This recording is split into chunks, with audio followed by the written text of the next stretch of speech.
জুনাইৰ দৈনিক মাছ বজাৰত লংকাকাণ্ড সুৰামুক্ত যুৱকৰ উদ্ভণ্ডালিত উত্তপ্ত পৰিস্থিতিৰ সৃষ্টি হয় জুনাইৰ দৈনিক মাছ বজাৰত। মঙ্গলবাৰে সন্ধিয়া এজন যুৱকে 20 টকাৰ শিঙি মাছ ক্ৰয় কৰা কেন্দ্ৰ কৰি জুনাইৰ দৈনিক বজাৰত সৃষ্টি হয় এক উত্তপ্ত পৰিস্থিতিৰ।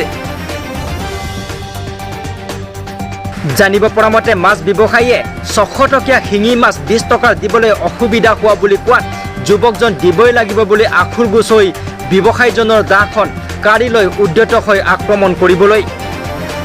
আক্ৰমণৰ পৰা ব্যৱসায়ীগৰাকী কোনোমতে পলাই যায় যদিও সুৰামত্ত যুৱকজনে ডাৰে কেইবাখনো মাছৰ ডালা কাটি ঘূৰ মাৰি লণ্ডভণ্ড কৰি আঁতৰি যায় বুলি জানিব পৰা গৈছে।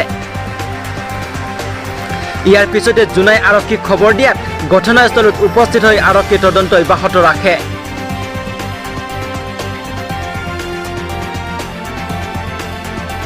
যুৱকজন জুনাই বজাৰৰ নিবাসী ভাইটি চায়েঙীয়া বুলি জানিবলৈ দিছে ব্যৱসায়ীসকলে।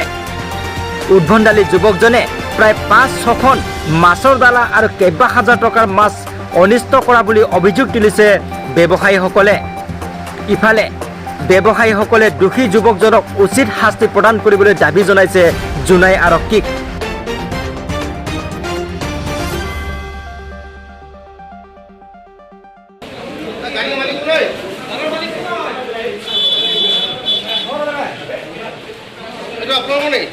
ঘটনাটো ক'বলৈ মানে 20 টকাৰ শিঙি মাছ লাগি পৰিছে। মালিকে 20 টকাৰ শিঙি মাছটো দিবলৈ অসুবিধা আছে, অলপ বেছি 50 টকামান লওক বা কিবা কৰক বুলি কৈছে। নহয় দিবই লাগিব বুলি জবৰদস্ত কৰি পিনি এই হেৰিটো দাওটো লৈ পিনি কাটিম বুলি এনেকুৱা কৰি আছোঁ। মানে মাছ কটা দাওটো লৈ পিনি 20 টকাৰ মাছ মিলিলে কাটিম বুলি এনেকুৱা কৰি আছোঁ। চব পূৰা একদম ডালা ঠালা একদম পূৰা বেলাই একদম মাছ গাছ একদম ক'ত বেলাই দেখা হওক একদম চিৰাচি কৰি দিছে। মানে সাধাৰণ একটা এই শিঙি মাছ 20 টকাৰ কিনছিলে। শিঙি মাছ 20 টকাৰ এই মালিকে দিব নোৱাৰে 20 টকা 600 টকীয়া মাছ 20 টকাৰ শিঙি মাছ কেনেকৈ দিম নোৱাৰো বুলি কোৱাৰ কাৰণে মানে ই মানে পূৰা নিদিয়ে বুলি নিচাত মানে আহোঁ পাইছে নিচাতে গেলৈ দিব নোৱাৰিব কেলৈ নিদিব দিবই লাগিব বুলি জোৰ জবস্তি কৰিছে। পাছত মানে এই সময়খিনি ইয়াত দাও আছিলে দাওটো উঠাই কিনি কাটিব লৈছে চুলিত ধৰি লৈছে বেপাৰীজনে।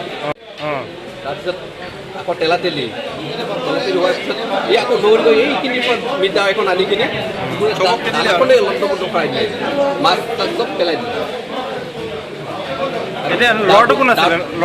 এই চাৰিঙীয়া ল'ৰা হয়, নামটো মই নাজানো। চাৰিঙীয়া মদ খাইছে নেকি? মদ খাইছে নিচাত আছে ন?